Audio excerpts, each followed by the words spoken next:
সিরাতুন নবী সাল্লাল্লাহু আলাইহি ওয়াসাল্লাম আলোচনা করবেন শেখ মতিউর রহমান মাদানী। আসসালামু আলাইকুম ওয়া রাহমাতুল্লাহি ওয়া বারাকাতুহু।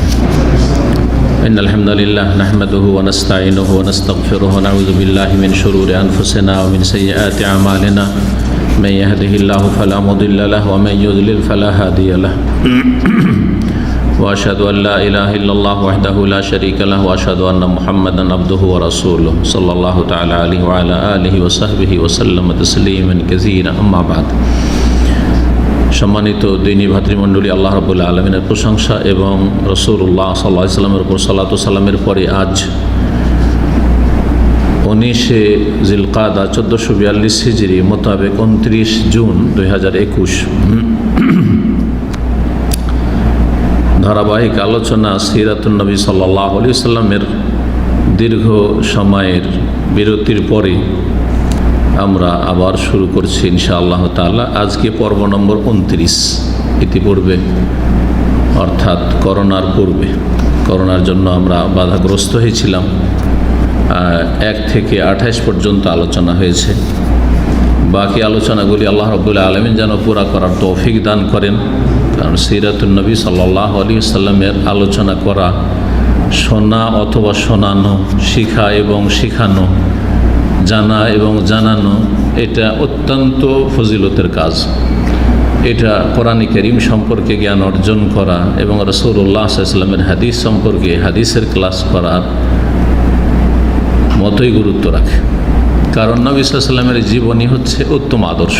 লাকাদ কানা লাকুম ফি রাসূলিল্লাহি উসওয়াতুন হাসানা। শুধু কিসসা কাহিনী হিসাবে আমরা পড়ছি না। আর শুরুতে আমি বলেছিলাম যে আমরা সিরাতুন নবী সাল্লাল্লাহু আলাইহি ওয়াসাল্লাম আলোচনা করব শুধু কাহিনী শোনাবার জন্য নয়, গল্প শোনাবার মতো নয়, তার জীবনের শুধু কি ঘটেছে না, বরং সেখান থেকে আমরা কি শিখতে পারলাম আকীদায়, ইবাদতে, আখলাকে, দৈনন্দিন জীবনে, পারিবারিক ক্ষেত্রে, সামাজিক ক্ষেত্রে, মানুষের সাথে চলাফেরার ক্ষেত্রে, মুসলিমের সাথে অমুসলিমের সাথে। রাসূলুল্লাহ সকল স্তরের মানুষের সাথে চলাফেরা করেছেন, ইহুদিদের সাথে চলাফেরা করেছেন যারা কট্টর দুশমন ইসলাম মুসলিমের। রাসূলুল্লাহ মুনাফিকদের সাথে চলাফেরা করেছেন। তো যত শ্রেণীর মানুষের সাথে রাসূলুল্লাহ সাল্লাল্লাহু আলাইহি ওয়াসাল্লাম চলাফেরা করেছেন, তার চাইতে বেশি মানুষ আজকাল খুঁজে পাবেন না। এই ক্যাটাগরির মানুষ পাবেন। ওই যুগে মুনাফিক ছিল, এখনও মুনাফিক বা নাস্তিকরা মুসলিম সমাজে আছে। ওই যুগে ইহুদিরা ছিল, মুশরিকরা ছিল, পত্তলিকরা ছিল, এখনও ইহুদি, মুশরিক, খ্রিস্টান। রাসূলুল্লাহ সাল্লাল্লাহু আলাইহি ওয়াসাল্লাম মের প্রতিবেশী ছিল, আত্মীয় স্বজন ছিল।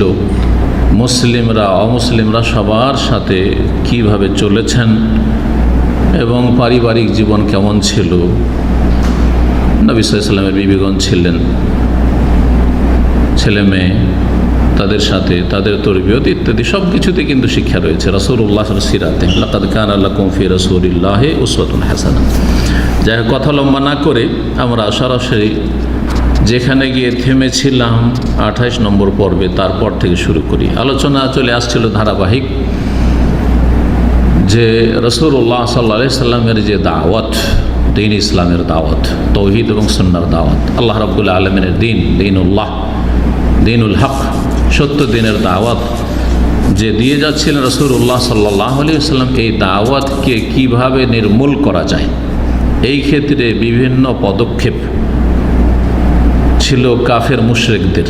সেই পদক্ষেপগুলি আলোচনা করা হয়েছে বেশ কয়েকটি। রাসূলুল্লাহ সাল্লাল্লাহু আলাইহি ওয়াসাল্লাম যখন দাওয়াত দিতেন, তখন মাঝে মধ্যে তাদেরকে আল্লাহ রাব্বুল আলামিনের আযাব সম্পর্কে ভীতি প্রদর্শন করতেন, ভয় দেখাতেন। শুধু আখিরাতের আযাব না, দুনিয়ায় আযাব। আম্বিয়া রসুলগণের জাতিরা যখন অবাধ্য হয়েছে, তখন আল্লাহর আযাব নেমে এসছে, আসমানি জমিনি বিভিন্ন রকম আযাব এসেছে। বহু জাতি আযাবে ধ্বংস হয়েছে, পার্থিব আযাবে। সুতরাং তোমরাও সতর্ক সাবধান, তোমাদের ওপর আযাব নেমে না আসে, আল্লাহর পক্ষ থেকে আযাব না চলে আসে, তোমাদেরকে ধ্বংস না করা হয় বলতেন রাসূলুল্লাহ সাল্লাল্লাহু আলাইহি ওয়াসাল্লাম। আল্লাহ ছাড় দিতেন, আল্লাহ আরহামুর রাহিমিন। এই উম্মত সম্পর্কে, সেই নবী সাল্লাল্লাহু আলাইহি ওয়াসাল্লামের উম্মত মানে 2 রকমের উম্মত। এক হচ্ছে উম্মতে ইজাবা, যেই উম্মতের দল দাওয়াত কবুল করেছে মুসলিমরা।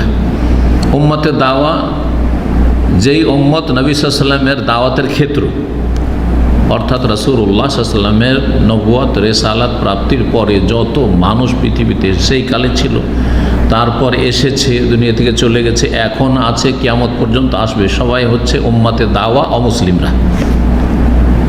সহজ ভাষায় ওরাও কিন্তু উম্মত, এই ভাষায়, কোরআন এবং হাদিসের ভাষায়, যেটাকে আমরা অধিকাংশ মুসলিমে কিন্তু বুঝি না। উম্মত মানে শুধু যারা মুসলিম তাদেরকে উম্মত, এরা হচ্ছে উম্মতে যাওয়া। হ্যাঁ, নবী সাল্লাল্লাহু আলাইহি ওয়াসাল্লামের সত্যিকার উম্মত, এরা এই দাওয়াতে সাড়া দিয়েছে। আজাবা ইজু মানে সাড়া দেওয়া, কবুল করা। তো আল্লাহ রাব্বুল আলামিন এই উম্মতকে ব্যাপক শাস্তি দিয়ে পুরো জাতিকে ধ্বংস করে দেবেন না, নবী সাল্লাল্লাহু আলাইহি ওয়াসাল্লাম এই দোয়া। এই জন্য উম্মতে মুসলিমা, যে উম্মতে ইজাবা, মুসলিম জাতিকে সারা বিশ্বে একবারে একসাথে ধ্বংস করে দেওয়া হয় না, কিন্তু আযাব চলতে আছে বিভিন্ন জায়গায়, বিভিন্ন দেশে আযাব, বহুমুখী আযাব আছে। যারা অমুসলিম তারা উম্মতে দাওয়াত, সুতরাং তাদের ওপর আযাব ওইভাবে এসে ধ্বংস করা হয়নি যেমন ধ্বংস করে দেওয়া হয়েছে লূত আলাইহিস সালামের জাতিকে, সামুদ সম্প্রদায় সালেহ আলাইহিস সালামের জাতিকে, আপনার হুদ আলাইহিস সালামের জাতি আদকে এইভাবে যে ধ্বংস করা, নূহ আলাইহিস সালামের জাতিকে এইভাবে ধ্বংস করা হয়নি, কিন্তু মক্কার লোকদেরকে বা আরব মুশরিকদেরকে ধ্বংস করা হয়নি। দীর্ঘ 23 বছর আল্লাহ সুযোগ দিয়েছেন তাদেরকে, ধ্বংস করেনি। 23 বছর মধ্যে প্রায় 21 বছর পরে 8ম হিজরিতে মক্কা বিজয় হয়েছে। তারপরে ধীরে ধীরে তারা নির্মূল হয়ে গেছে, আরব দেশ থেকে বা আরব উপদ্বীপ থেকে নিশ্চিহ্ন হয়ে গেছে। আখরিজুল মুশরিকিন মিন জাজিরাত আরব, রাসূলুল্লাহ সাল্লাল্লাহু আলাইহি ওয়াসাল্লাম বলেছেন মুশরিকদেরকে আরব জাজিরা, আরব দ্বীপ থেকে বের করে দাও। এই ছিল রাসূলুল্লাহ সাল্লাল্লাহু আলাইহি ওয়াসাল্লামের নির্দেশ। তো তারা হয় ইসলাম কবুল করেছে, আর না হইলে তারা বেরিয়ে গেছে এখান থেকে। আল্লাহ সাফ করে দিয়েছেন, পাক করে দিয়েছেন এই জমিনকে শিরক এবং মুশরিক থেকে। তো যখন আযাব আসতো না, তখন তারা রাসূলুল্লাহ সাল্লাল্লাহু আলাইহি ওয়াসাল্লামকে নিয়ে উপহাস করত, ঠাট্টা মজাক করত, যে কোথায় মুহাম্মদ, তুমি যে বলছিলে যে আযাব আসবে, আমাকে নাকি ধ্বংস করে দেওয়া হবে, কই? এইরকম যখন করতো তারা ঠাট্টা মজাক, এর উত্তরে আল্লাহ রাব্বুল আলামিন বেশ কিছু আয়াত নাজিল করেছেন কোরআনে কারিমে। সেই আয়াতগুলির একটি আয়াত হচ্ছে ওয়াস্তাজিলুনাকা বিল আযাব, হে নবী তারা তোমার কাছে তাড়াহুড়া করে আযাব সম্পর্কে, যে আযাব কখন আসবে, ওই আসে না কেন। ওয়ালা ইউখলিফাল্লাহু ওয়াদা, দেখো আল্লাহ রাব্বুল আলামিন ওয়াদা খেলাফি করেন না, আল্লাহর ওয়াদা চিরসত্য। আল্লাহ যদি ওয়াদা করেন যে ধ্বংস করব, তা পূরণ হবে, কিন্তু আল্লাহ অত্যন্ত দয়ালু। ওয়া ইন্না ইয়াওমান ইনদা রাব্বিকা কাআলফি সানাতিন মিম্মা তাউদ্দুন, আর একটি দিন সেই মহাসংকটের দিবস, কিয়ামতের দিবসের তোমার রবের নিকটে কাআলফি সানা 1000 বছরের মতো হবে, মিম্মা তাউদ্দুন তোমাদের গণনা হিসাবে, পৃথিবীর গণনা হিসাবে, পৃথিবী যে দিন 24 ঘন্টা, এই হিসাবে একটা দিন কিয়ামতের, যেদিন হাহাকার অবস্থা আর মহাশাস্তি সেদিন, আর কাফেরদের জন্য বিশেষ করে মহাশাস্তি। সেখানে সবাই নাফসি নাফসি করবে, আযাব শাস্তির সীমা থাকবে না। সেটা হচ্ছে মূলত কঠিন আযাব, আর তারপরে জাহান্নামের আযাব, কঠিন আযাব। দুনিয়ার আযাবটাকে আযাব মনে করিও না, এবং দুনিয়াটাকে তোমাদের লক্ষ্য উদ্দেশ্য বলিও না, বা ভাবিও না যে এটাই শেষ, না, এরকম নয়। তো আল্লাহ রাব্বুল আলামিন আযাব দুনিয়াতে দেন না কোনো জাতিকে, অবাধ্য জাতিকে, কাফের জাতিকে, পাপিষ্ঠ জাতি। এর মানে এই নয় যে আল্লাহ ছেড়ে দিয়েছেন, আল্লাহ ধরবেন, মরণের পরেই ধরবেন কবরের জীবনে, তারপরে রয়েছে শাস্তি, বিচার দিবসের শাস্তি, তারপরে রয়েছে জাহান্নামের শাস্তি। 22 নম্বর সূরার 47 নম্বর আয়াত। আরেকটি আয়াত রয়েছে ওয়াস্তাজিলুনাকা বিল আযাব, হে নবী তোমার কাছে তারা তাড়াহুড়া করছে আযাবের ব্যাপারে। ওয়াইন্না জাহান্নামা লামুহিতাতুম বিল কাফিরিন, তাদের জেনে রাখা উচিত জাহান্নাম কাফেরদেরকে পরিবেষ্টন করে রয়েছে। জাহান্নামের আযাব বলে ভয় নেই তাদের, কিন্তু কাফেরদের সামনে আখিরাতের বিষয়টি অস্পষ্ট ছিল, বিশ্বাস করতো না। ইব্রাহিম আলাইহিস সালামের ধর্মের দোহাই দিত। ইব্রাহিম আলাইহিস সালামের ধর্ম যদি সত্যিকার তারা বুঝতো আর জানতো, তাহলে আখিরাত সম্পর্কে তাদের জ্ঞান থাকতো, তাওহীদ ছিল কিছুটা, রুবুবিয়াতের ক্ষেত্রে উলুহিয়াতে শিরক করতো, ইবাদতে শিরক করতো, অনেক ভালো কাজ করতো তারা, পরম্পরা চলে আসছে ইব্রাহিম আলাইহিস সালামের যুগ থেকে। কিন্তু আখিরাত সম্পর্কে তারা অস্বীকার করতো, কারণ কোনো জ্ঞান ছিল না। নাস্তিকের সংখ্যা মানে আল্লাহ নেই এই কথা বলনেওয়ালার সংখ্যা একেবারে কম ছিল, হাতে গোনা। কিন্তু পরকাল অস্বীকারী প্রায় সবগুলি মুশরিক ছিল আরব দেশের সেই যুগে, কারণ তাদের এই সম্পর্কে কোনো জ্ঞান ছিল না।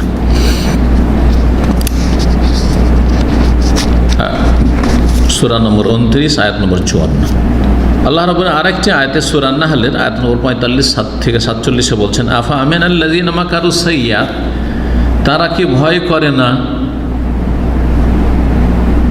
যারা খারাপ ষড়যন্ত্র করে থাকে বা কুচক্রান্ত করে থাকে রাসূলুল্লাহ সাল্লাল্লাহু আলাইহি ওয়াসাল্লামের বিরুদ্ধে, মুমিন মুসলিমদের বিরুদ্ধে যে তাদের চক্রান্তগুলি চলছিল বিভিন্ন রকমের, এরা কি নির্ভীক হয়ে গেছে? এদেরকে কোনো ভয় হয় না আইয়াকসিফ আল্লাহু বিহিমুল আরদা, যে তাদেরকে আল্লাহ রাব্বুল আলামিন ভূগর্ভে বিলীন করে দেবেন, জমিনে তাদেরকে আল্লাহ ভূমিকম্প দিয়ে ধসিয়ে দেবেন, তাদেরকে নামিয়ে দেবেন জমিন ভূগর্ভে। আও ইয়াতিয়াহুমুল আযাব মিন হাইসু লা ইয়াশউরুন, এইরকম আযাব আসতে পারে যে ভূমিকম্প আসলে আর সবগুলিকে তোমাদের ধ্বংস করে দিল। আও ইয়াতিয়াহুমুল আযাব মিন হাইসু লা ইয়াশউরুন, অথবা তাদের ওপর এমনভাবে আযাব আসবে যে তাদের ধারণার বাইরে, ধারণাতীত, কল্পনার বাইরে, মানুষ কল্পনা করতে পারে না। এ তো আকস্মিক আযাবের কথা, হঠাৎ করে যদি কোনো আযাব আসে মানুষ কল্পনা করতে পারে না। এই যে করোনা দীর্ঘ 1.5 বছর 2 বছর হতে যাচ্ছে, তার আগে মানুষের কল্পনা ছিল যে পৃথিবীর অবস্থা এরকমটা হবে? হ্যাঁ, মানুষ মানুষকে দেখে দূরে পালাবে, মানুষ মানুষকে জড়িয়ে ধরতো, কাছে আসতো, আরে মানুষ মানুষের থেকে দূরে পালাচ্ছে। আপনজন প্রিয়জন মরে যাচ্ছে আর তাকে দেখতে যাচ্ছে না, যাবে না, এরকম কল্পনা ছিল? সারা পৃথিবীতে মানুষ ইচ্ছা করলে পূর্ব থেকে পশ্চিম, হ্যাঁ, যে কোনো সময় সফর করত। আজ মন কত চাইছে সফর করতে, কোনো উপায় নেই সফর করার। আপনজন দুনিয়া থেকে চলে যাচ্ছেন, যাওয়ার কোনো উপায় নেই। সুবহানাল্লাহ, মানুষের চাকরি চলে যাচ্ছে, আসতে পারছে না কর্মক্ষেত্রে, এগুলো কল্পনার বাইরে ছিল। এই আযাবগুলি যদি কল্পনার বাইরে হয়, তাহলে যদি আসমানি আযাব, জমিনি আযাব, হঠাৎ করে কোনো এরকম আযাব হয় যে আযাবগুলি আগের উম্মতের উপরে এসছে, তো মানুষ কল্পনা করতে পারে না এইসব আযাব সম্পর্কে আল্লাহ রাব্বুল আলামিন।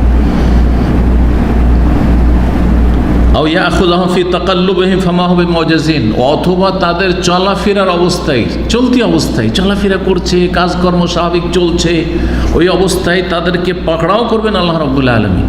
ইতকাল্লুবিহিম, মানুষ ভাবতে পারে না। স্বাভাবিক দুনিয়ার লোক যেমন জীবনযাত্রা মানুষের, সকাল দেখছেন সকালবেলা রাস্তা একটু খালি ফজর পরে, আর তারপরে 6টা-7টা থেকে আস্তে আস্তে দেখছেন শহরে কি রাশ, ভিড় ভাড়, মানুষ ছুটাছুটি কর্মক্ষেত্রের দিকে। আবার কিছুক্ষণ একটু ঠান্ডা হলো, সব যখন অফিস টফিসগুলি চালু হয়ে গেল, সব যখন স্থির হয়ে গেল, তারপর আবার ভিড় শুরু হয়ে গেল। যদি স্কুল মাদ্রাসাগুলোতে আবার দুপুরবেলা, আবার বিকালবেলা মানুষের যখন চাকরি বাকরি, এই যে চলে আসে স্বাভাবিক জীবনযাপন। এই চলতি অবস্থায় যদি আল্লাহ ধরেন হঠাৎ করে একবারে, মানুষ ভাবতেই পারে না। ফামা হুম বিমুজিজিন, তারা আল্লাহকে হারাতে পারবে? তারা কি ব্যর্থ করতে পারবে আল্লাহ রাব্বুল? এরকম কোনো পরিকল্পনা, কোনো উপায় নেই।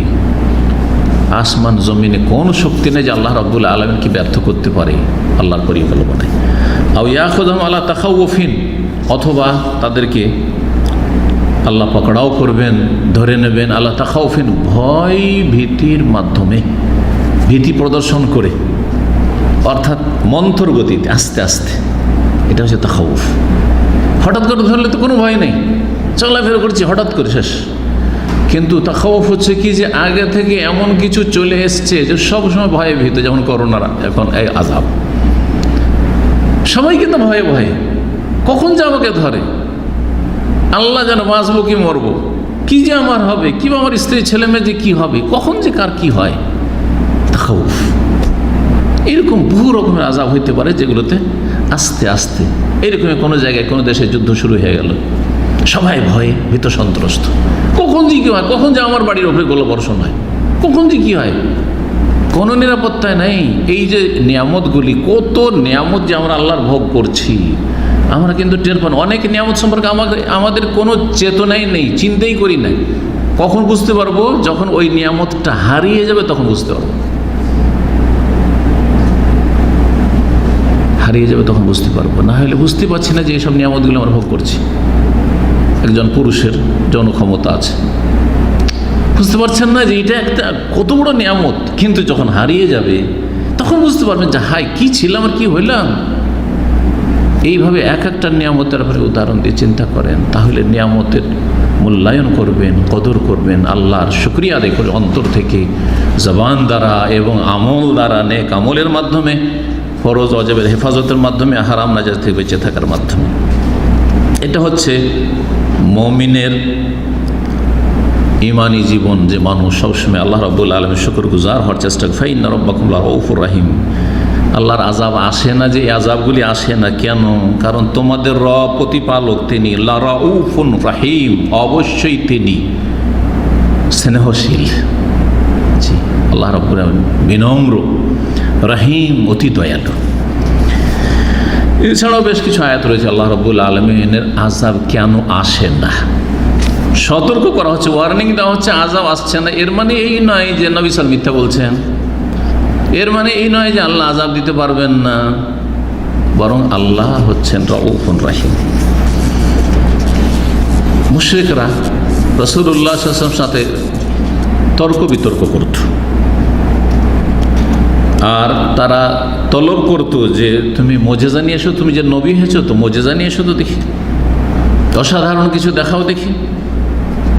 উদ্দেশ্য কিন্তু ইমান নিয়ে আসা নয়, না হলে এত মুজিজা দেখে, চাঁদকে দুটো করে দেখো কি ইমান নিয়ে এসেছিল না, আর উল্টা কথা বলেছিল, আরে এতদিন তো ভাবতাম যে মোহাম্মদের জাদু শুধু জমিনে চলছে, এখন তো আকাশেও চলছে জাদু করে।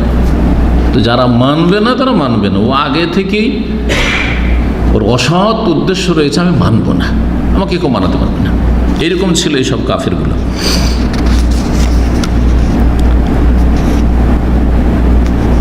উদ্দেশ্য তাদের হটকারিতা, এবং যেইভাবে হোক না কেন নবীকে হারাতে হবে, পরাজিত করতে হবে।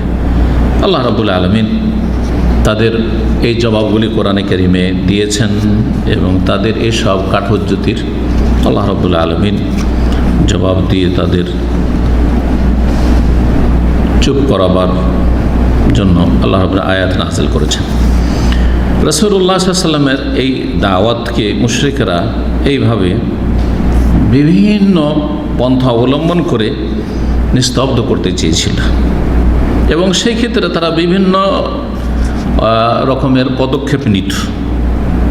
সবসময় একরকম না, কখনো কঠোরতা, কখনো একটু নরম হয়ে যাও, কখনো এর বিপরীত, কখনো ঝগড়া তর্ক একবারে, আর কখনো দর কষাকষি, দেখি কম্প্রোমাইজ করা যায় কিনা, কখনো আক্রমণ, কখনো প্রলোভন, জি ভীতি প্রদর্শন, কখনো ধমক, এইভাবে মানে সবগুলি তারা ট্রাই করতো যে দেখি কিভাবে চুপ করিয়ে দেওয়া যায়। এই ছিল তাদের অবস্থা। উদ্দেশ্য ছিল ইসলামের দাওয়াতকে থামিয়ে দেওয়া এবং কুফরি শক্তিকে আরও শক্তিশালী করা, এবং কাফেরদের যে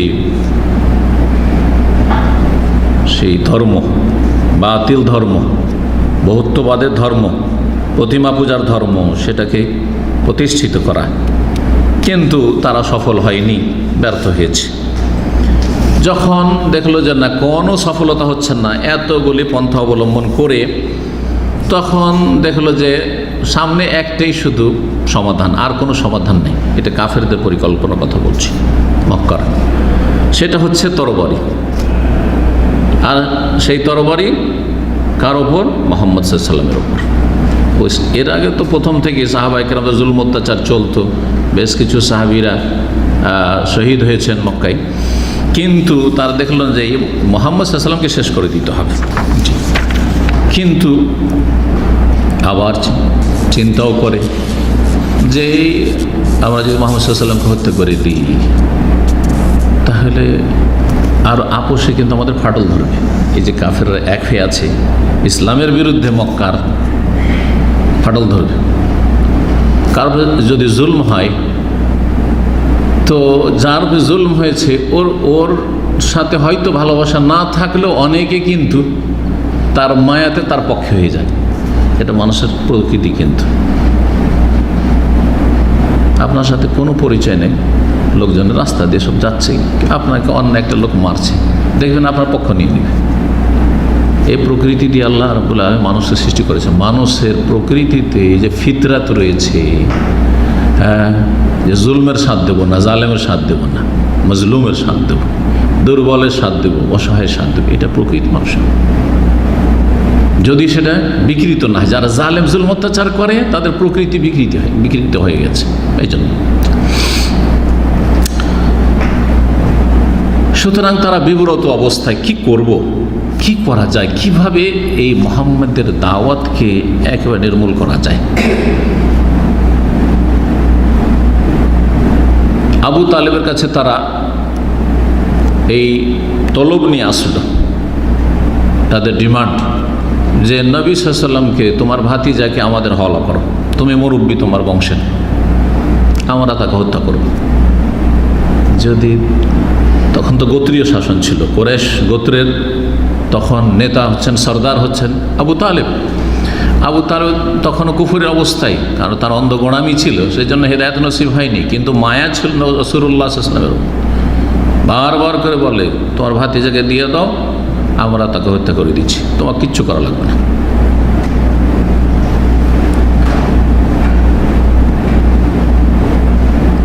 কিন্তু আবু তালেব ঈমান না নিয়ে আসলেও রাসূলুল্লাহ সাল্লাল্লাহু আলাইহি ওয়াসাল্লাম কখনো অসহায় ছেড়ে দেননি, সবসময় পাশে থেকেছেন। যখন বুঝতে পারলেন যে এখন আমার ভাতিজাকে এরা বাঁচতে দেবে না, তারা সত্যি হত্যা করতে চায়। যেমন বেশ কিছু ঘটনা প্রমাণ করে, আবু জাহাল একবার হত্যা করতে চেয়েছিল, এই ঘটনা এর আগে আলোচনা এসেছে। উকবা বিন আবি মুয়াইত যে উটের ভুঁড়ি নিয়ে এসে চাপিয়েছিল, ওমর বিন খাত্তাব রাদিয়াল্লাহু তাআলা ইসলাম কবুল করার আগে। তো এইসব থেকে বুঝতে পেরেছিলেন আবু তালেব যে আমার ভাতিজাকে এরা হত্যা করে দেবে। তখন বানু হাশেম আর বানু মুত্তালিব, বানু হাশেম বানু মুত্তালিব রাসূলুল্লাহ সাল্লাল্লাহু আলাইহি ওয়াসাল্লাম যেটা গোত্র, সেটা বানু হাশেম। কুরাইশ বিশাল বংশ, তার একটা গোত্র বানু হাশেম, যেই গোত্রে রাসূলুল্লাহ সাল্লাল্লাহু আলাইহি ওয়াসাল্লাম, এই বানু হাশেম এদের অধিকাংশ ইসলাম গ্রহণ করেছিল। এবং বংশ গোত্র হিসাবে রাসূলুল্লাহ সাল্লাল্লাহু আলাইহি ওয়াসাল্লামের সাথে একটা মায়া, ভালোবাসা এবং পক্ষ নেওয়া, এটা মন মানসিকতা ছিল। বানুল মুত্তালিব তারাও সাথ দিয়েছিল, কিন্তু জাহিলিয়াতের যুগেও সাথ দিয়েছে, ইসলাম কবুল করার পর সাথ দিয়েছে এই দুটো গোত্র। আর শত্রুতা করেছে চারটা যে গোত্র, আব্দে মানাফের যে 4 ছেলে, এই 4 ছেলের 2 ছেলের গোত্র যে ছিল বানু নওফল আর বানু আব্দে শামস, এরা সবসময় শত্রুতা করে গেছে। এই জন্য অনেক ফুকাহে কেরামদের কাছে আলে বাইত বলতে, মানে রাসূলুল্লাহ সাল্লাল্লাহু আলাইহি ওয়াসাল্লামের বংশ যে আলে বাইত, যাদের জন্য সাদাকা হারাম, জাকাত হারাম, সুতরাং তাদেরকে মুসলিম সরকারের উপর ফরজ দায়িত্ব যে তাদের ভরণ পোষণের দায়িত্ব নেবে, তাদেরকে অভাবী থাকলে। ইন্না আলু মুহাম্মদ, আমরা হচ্ছি মুহাম্মদের বংশ, লা নাকুলু সাদাকা, আমরা সাদকা জাকাত খাই না, হারাম ছিল। তার মধ্যে শুধু বানু হাশেমকে নয়, হাশেম গোত্র এবং মুত্তালিব গোত্রকেও শামিল করা হয়েছে, এই জন্য যে তারা সবসময় সাহায্য সহযোগিতা করেছে, সাথে থেকেছে রাসূলুল্লাহ সাল্লাল্লাহু আলাইহি ওয়াসাল্লামের।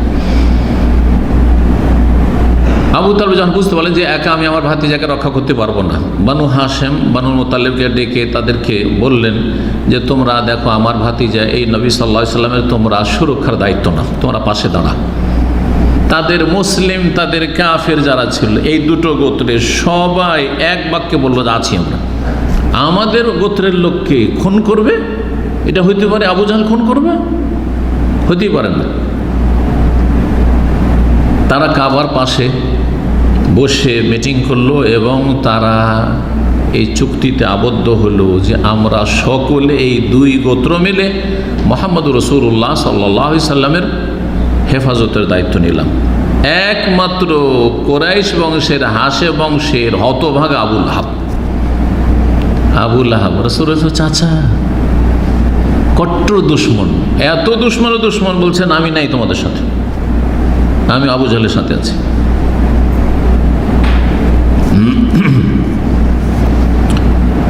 এরপরে যে বিষয়টি আলোচনা করব সেটা হচ্ছে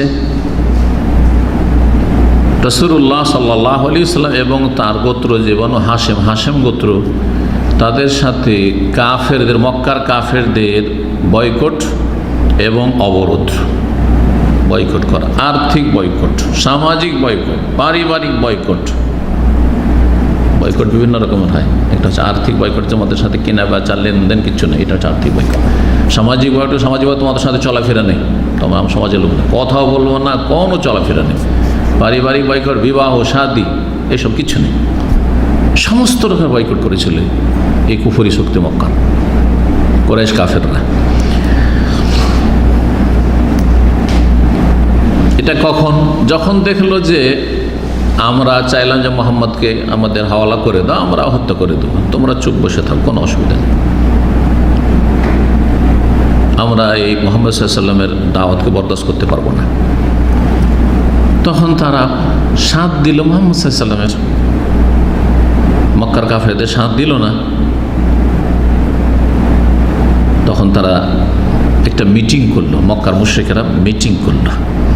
ফাজতামু ফি খাইফে বানি কেনানা, বানু কেনানার মিটিংয়ের যে জায়গা, সেখানে তারা একত্রিত হলো বিষয়টি নিয়ে তারা আলাপ আলোচনার জন্য, এবং পরামর্শের পরে তারা একটি জালেমানা সমাধান পর্যন্ত পৌঁছিল তাদের ধারণায়, এবং তার ওপর তারা হলফ করলো, সবাই মিলে শপথ করলো কি, যে আন্নাহুম লা ইউনাকিহুনা বানি হাশিম আনিল মুত্তালিব, এই দুটো গোত্র হাশেম গোত্র আর মুত্তালিব গোত্র মুহাম্মদ সাল্লাল্লাহু আলাইহি ওয়াসাল্লামের সাথ দিয়েছে, সুতরাং তাদের সাথে বিবাহ শাদী নাই আমাদের। ওয়ালা ইউবাইউনা, তাদের সাথে ব্যবসা বাণিজ্য কিনা বেচা নাই, একটা দানা তাদের কাছে বিক্রি করবো না, আর তাদের কোনো কিছু কিনবো না। তাদের সাথে উঠা, ওয়ালা ইউজাস লেসুনাহুম, তাদের সাথে উঠা বসা নেই, তাদের সাথে মেলামেশা নেই। ওয়ালা ইয়াদখুলুনা ফি বুয়ুতিহিম, তাদের বাড়িতে কোনো যাতায়াত নেই। ওয়ালা ইউকাল্লিমুনা, তাদের সাথে কোনো কথাবার্তা নেই, কথাবার্তা বন্ধ। সুবহানাল্লাহ। ওয়ালা ইয়াকবালুনা মিনহুম সুলহান আবাদ, কোনো সন্ধি নেই তাদের সাথে। ওয়ালা তাখুযুম বিহিম রাফা, তাদের সাথে কোনো নম্রতা নেই। হাত্তা ইউসাল্লিমু ইলাইহিম রাসূলুল্লাহ সাল্লাল্লাহু আলাইহি ওয়াসাল্লাম, যতক্ষণ পর্যন্ত রাসূলুল্লাহ সাল্লাল্লাহু আলাইহি ওয়াসাল্লামকে তাদের হাতে তুলে না দেবে এই দুটো গোত্র হত্যা করার জন্য। শুধু তাই নয়, এটা লিখলো একটা ঘোষণাপত্র এই মর্মে, একটি সাহিফা ঘোষণাপত্র লিখলো, এবং সেটা কাবায় ঝুলিয়ে দিল। ফি জৌফিল কাবা এসছে সিরাতুল কিতাবে, কাবার ভিতরে। এই যে বয়কটের যে ঘোষণাপত্র লিখেছিল, তার নাম ছিল এই খবিসের বাগীজ বিন আমের বিন হাশেম। নামটি হচ্ছে বাগীজ, আল্লাহর কাছে নিকৃষ্ট সে। রাসূলুল্লাহ সাল্লাল্লাহু আলাইহি ওয়াসাল্লাম যখন জানতে পারলেন যে এই বাগীজ নামক ব্যক্তি এই জালেমানা ঘোষণাপত্র লিখেছে যে হাশেম গোত্র আর মুত্তালিব গোত্রের সাথে বয়কট এবং অবরোধ করা, কোনো সম্পর্ক নেই তাদের সাথে,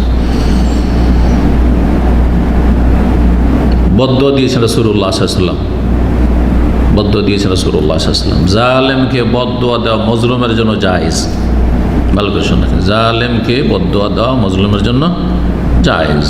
জি, ক্ষমা করার মতো যদি থাকে তো ক্ষমা করার ফজিলত রয়েছে, কিন্তু যখন সীমা ছড়িয়ে যায় তখন জালেমকে বদদুয়া দেওয়া প্রমাণিত।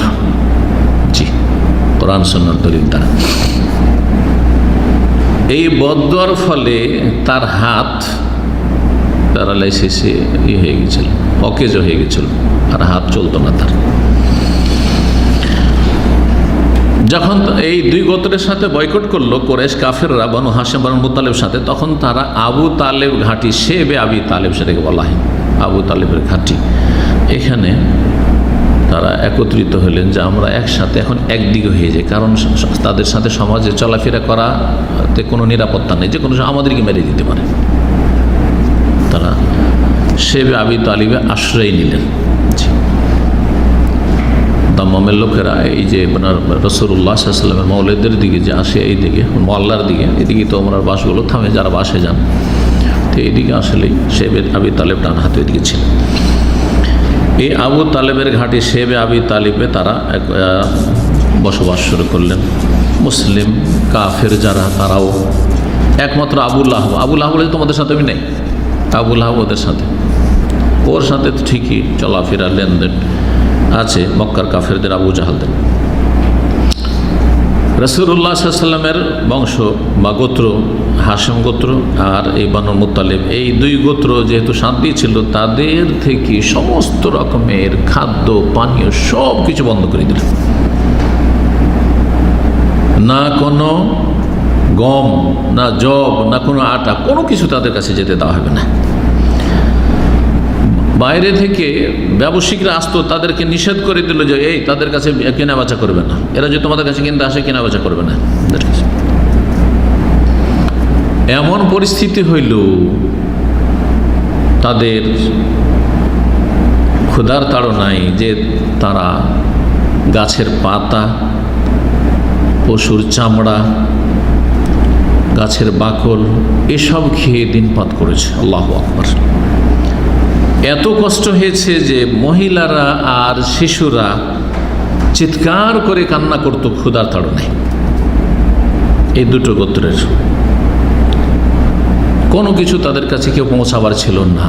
রাতের অন্ধকারে গোপনে কারো মায়া হইলে লুকিয়ে পৌঁছাত, কারণ কেউ যদি কোনো কিছু পৌঁছায় তো ওরও সেখানে বাস করা মুশকিল, তার জীবনে টানাটানি। ছিলেন একজন হাকিম বিন হেজাম, ভালো মানুষ। হাকিম বিন হেজাম খাদিজা রাদিয়াল্লাহু তাআলা আনহা উম্মুল মুমিনের ভাতিজা, আর ছেলে। ফুফুর কাছে গোপনে গম পৌঁছে দিতেন মাঝে মধ্যে যখন পারতেন। আর এই ঘাঁটি শেবে আবি তালিব থেকে জানের ভয়ে তারা কেউ বেরোতেন না, একমাত্র শাহরুল হারামগুলি ছাড়া। যে হারাম 4টি মাস রয়েছে, হারাম 4টি মাস মক্কার মুশরিকেরা যুগ যুগ ধরে আগে থেকে চলে আসে পরম্পরা, তারা এগুলোকে খুব সম্মান করতো। সুতরাং যতই মারামারি করুক আর যত লড়াই করুক, হ্যাঁ যতই খুন করুক, কিন্তু এই 4 মাস তারা কি করবে না, খুন করবেন। এটা ছিল, এটা প্রাচীন বিধান ছিল। ইসলামে এই 4টি মাসের মর্যাদা রয়েছে, সম্মান রয়েছে, কিন্তু এমন নাই যে প্রয়োজন হলে লড়াই করা যাবে না, জেহাদ করা যাবে না। যদি প্রয়োজন হয় জেহাদ হিসাবে, সেটা জেহাদ। অন্যায় লড়াই সবসময় সারা বছরই হারাম। অন্যায়ভাবে কারো সাথে লড়াই করা, মারামারি করা হারাম। কিন্তু যদি আল্লাহর কালিমাকে উঁচা করার জন্য জিহাদ ফি সাবিলিল্লাহ হয়, জিহাদ ফি সাবিলিল্লাহর শর্ত সেখানে সব বিদ্যমান থাকে, তাহলে হারাম মাসেও জিহাদ ফি সাবিলিল্লাহ করা যাবে। এটি হচ্ছে শরীয়তের বিধান। এই 4টি মাস তারা বেরোতেন, আর বাইরে থেকে যে কাফেলাগুলি আসতো বাণিজ্যিক, তাদের কাছ থেকে কিছু কেনাকাটা করতেন। কিন্তু সেই সময়গুলি তো মক্কার লোকেরা কি করত, তাদের বদমাইশির শয়তানির সীমা ছিল না।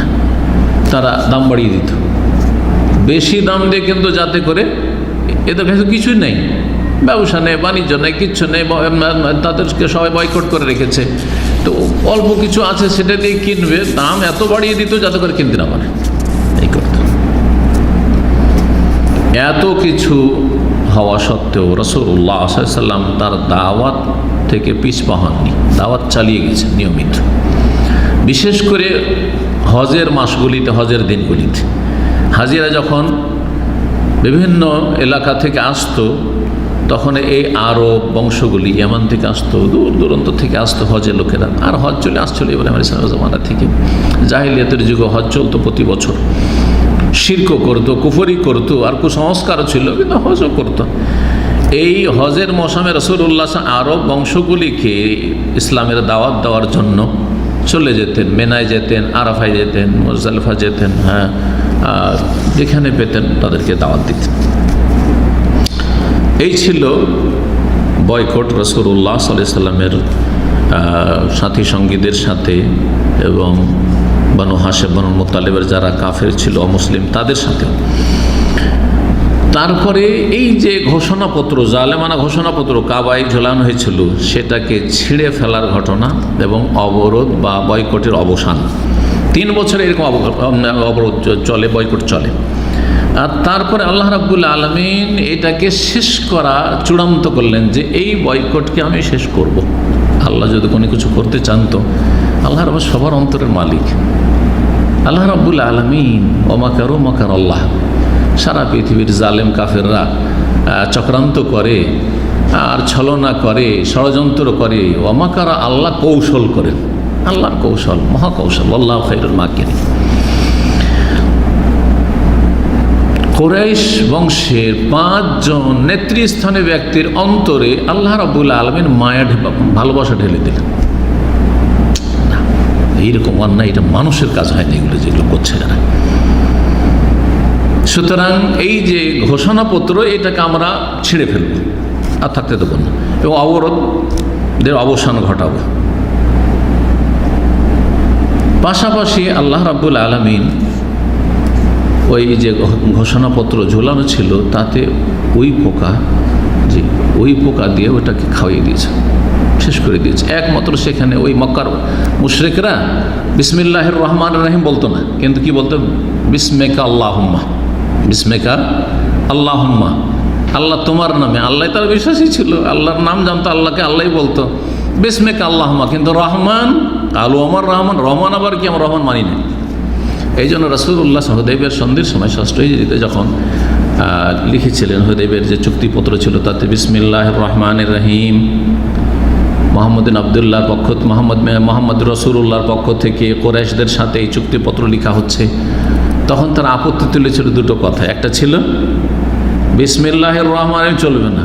কেন চলবে না? বলছে আমরা রহমান জানি না, কি লিখতে হবে? বলছে বিসমিকা আল্লাহুম্মা লিখো। ঠিক আছে ওটা। আর কি আর একটা মানা যাবে না?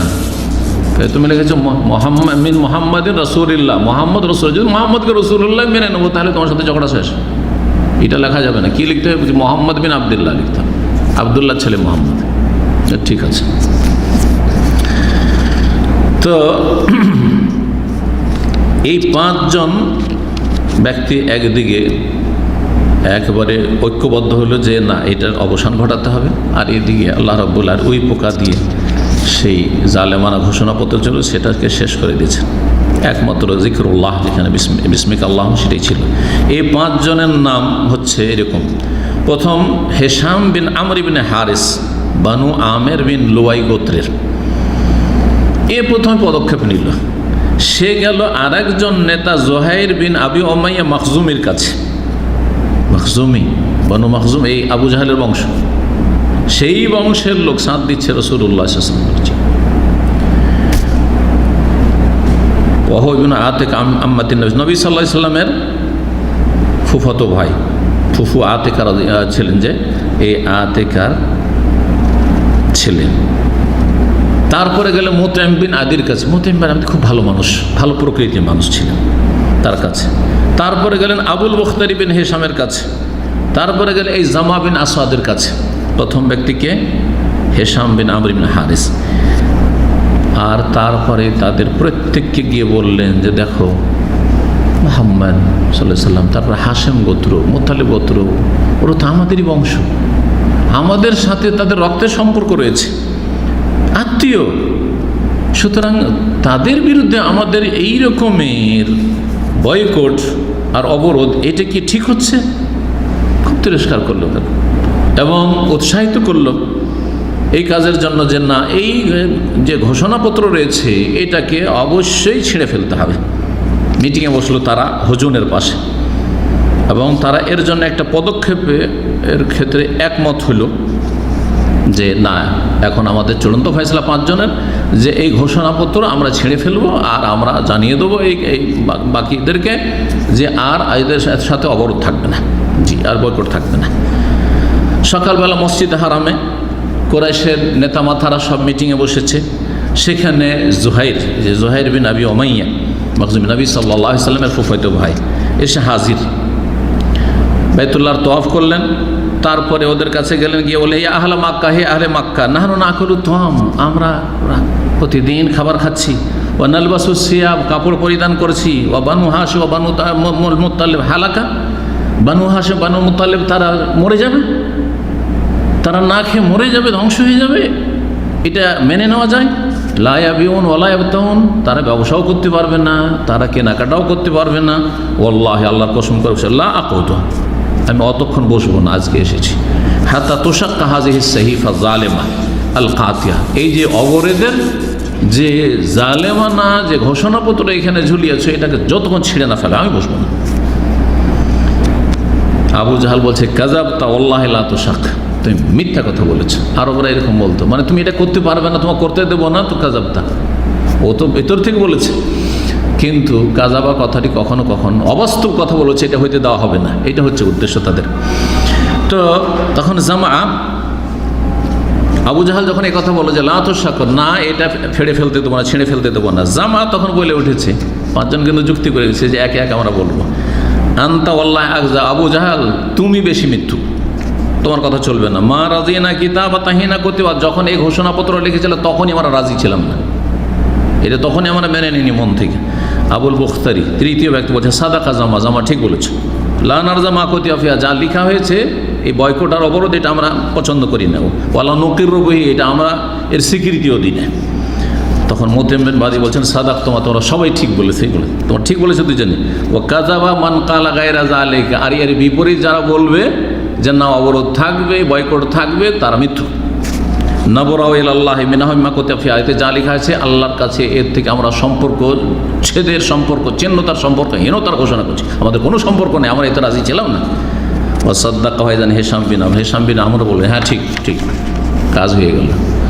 আবু জাহাল বুঝতে পেরেছে ব্যাপার খারাপ, তুই একজন না, একে তো পাঁচজন একই কথা বলছে।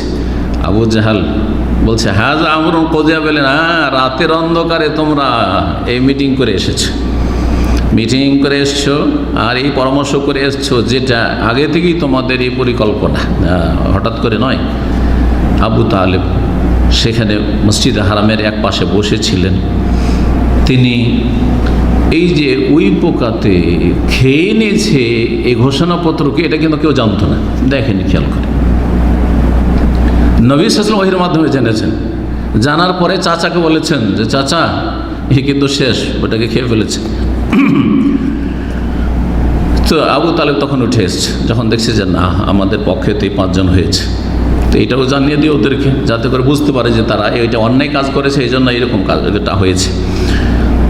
এসে আবু তালেব বললেন যে নবী সাল্লাল্লাহু আলাইহি ওয়াসাল্লাম জানিয়েছেন আমাকে, আমার ভাতিজা, আন্নাল্লাহ সাল্লাতা আলা সাহিফাতিহিল আরাদা, এই ঘোষণাপত্রের উপর আল্লাহ রাব্বুল আলামিন নিযুক্ত করে দিয়েছেন ওই পোকাকে, ফাকালাত মা ফিহা মিন জাওরিন ওয়া কাতিয়াতিন ওয়া যুলম, এতে যে জুলম আর আত্মীয়তার সম্পর্ক ছিন্ন করা আর অত্যাচারের কথা যে লেখা আছে সবগুলিকে খেয়ে ফেলেছে, ওই লেখাগুলি একটিও নেই। ওয়ালাম তাতরুক ইল্লা যিকরুল্লাহ, ইল্লা যিকরাল্লাহ, শুধু আল্লাহর জিকির, বিসমিকাল্লাহ, ওই কথাটি শুধু লেখা আছে, আর কিছু নেই। সুবহানাল্লাহ, মুজিজা, এটা একটি মুজিজা। এই কথা যখন জানিয়ে দিলেন আবু তালেব, এবং তার সাথে বললেন ফাইন কানা কাযিবান খাল্লাইনা বাইনাকা বাইনাহু, যদি এই কথা আমার ভাতিজা বলেছে সে যদি মিথ্যাবাদী হয় তাহলে তোমাদেরকে দিয়ে দেবো, সঁপে দেবো, যাও নিয়ে যাও, হত্যা করে দাও, সমস্যা নেই। ওয়াইন কানা সাদিকান, আর যদি সত্যবাদী আমার ভাতিজা, রাজাতুমান কাতিয়াতিন আও যুলমানা, তাহলে আমাদের এই অবরোধ আর এই বয়কট থেকে তোমরা ফিরে আসবে এবং আমাদের ওপর জুলম অত্যাচার করবে না। তখন এই পাঁচজন বলছে হ্যাঁ হ্যাঁ ঠিক বলেছে, আনসাফতা, ইনসাফের কথা বলেছো তুমি, নেই বিচার, নেই সঙ্গত কথা বলেছে। মুতাইম বিন আদি তখন বললেন আবু জাহাল কে যে এই যে আছে ঘোষণাপত্র, এটিকে ছেড়ে ফেলে দেওয়া হোক না। তিনি নিজে দাঁড়ালেন এবং সেটাকে পেড়ে ছিঁড়ে ফেলে দিলেন। ছিঁড়ে ফেলার আগে দেখছেন ফাওয়াজাদাহা কাদ আকালাত আল আরাদা, সত্যি ওই পোকাতে খেয়ে ফেলে, ইল্লা বিসমিকা আল্লাহুম্মা, একমাত্র শুধু ওই বিসমিকা আল্লাহুম্মা এতটুকু লেখা আছে, যেখানে যেখানে আল্লাহর নাম আছে সেটুকু আছে, আর বাকি কিছু নেই। ঠিক তেমনটাই হয়েছে যেমন নবী করিম সাল্লাল্লাহু আলাইহি ওয়াসাল্লাম বলেছিলেন। এটি ছিল আল্লাহর পক্ষ থেকে নিদর্শন, মুজিজা, যা মুশরিকরা স্বচক্ষে দেখেছিল। তারপরেও তাদের ভ্রষ্টতা থেকে এবং তাদের অবাধ্যতা থেকে ফিরে আসেনি তারা। তবে বয়কট, অবরোধ এখানে শেষ হয়েছিল। রাসূলুল্লাহ সাল্লাল্লাহু আলাইহি ওয়াসাল্লাম এবং তার যে গোত্র বানু হাশেম, বানু মুতালিব যারা ছিলেন, শেবে আবি তালিবে, তারা সেখান থেকে বেরিয়ে এসেছিলেন। এখানে আজকের আলোচনা শেষ করছি। আল্লাহ রাব্বুল আলামিন যেন আমাদেরকে নেক আমলের তৌফিক দান করেন। রাসূলুল্লাহ সাল্লাল্লাহু আলাইহি ওয়াসাল্লামের সিরাত থেকে দিন দুনিয়া সব ক্ষেত্রে আমাদের উপকৃত হওয়ার তৌফিক দান করেন। সাল্লাল্লাহু আলাইহি ওয়া সাল্লাম নবিয়ানা মুহাম্মদ ওয়া আলা আলিহি ওয়া সাহবিহি আজমাইন।